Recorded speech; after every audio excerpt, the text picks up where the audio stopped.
Joy, Kate, Ate Milet, Si Nicole, hindi mo na atihin ha. Nicole. Ano kayo nga? Maraming pong salamat sa inyo. Kaya ko tinatawag siyang linggit kasi hindi talaga yun ang tunay niyang pangalan. Parang lambing ko ng sa Ilonggo ba, linggit. Kasi siya ang pinakamaliit nung sa batch nila ni Helen. Siya ang pinakamaliit kaya tinawag ko siyang linggit. Di ba, like, cute naman siya. Oo. Hindi, alam nyo, kahit na ngayon lang kami nakasama. Kasi almost 3 years na kayo dito, di ba? Pero naging close lang tayo sa isa't isa. Ngayon lang late. Pero sana naman hindi ito yung huli. Kagaya na sinabi mo, kaya habang may buhay, magkakaibigan tayo. Kahit na hindi, wala na kayo dito through Facebook, magkakaroon tayo ng communication. Diba?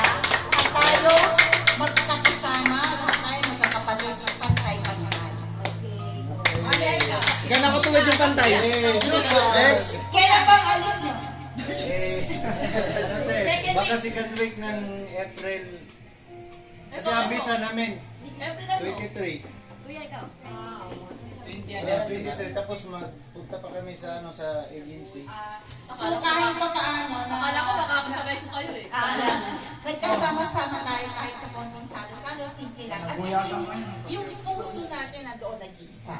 Walang plastikan, walang ano, lahat tayo magkakaso. Ngayon naman, yung mga bago. Ewan ko kung sino yung mga bago, taas ang kamay. Dario Tarashi! Yung mga bago naman, hanggang maaari naman, huwag naman kayo mahihiya. At least, Pare, huwag na maiiya. yung bago, Pare, ipapost ko to, ha? Pakita niyo yung natural. Kasi nag-iisa lang naman tayo dito. Lahat tayo hindi tayo nakakilala sa Pilipinas.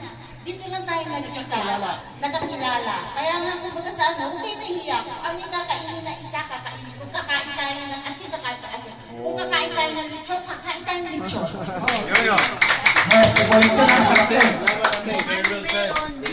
Kuya, Mabuhay si Heller. Mabuhay si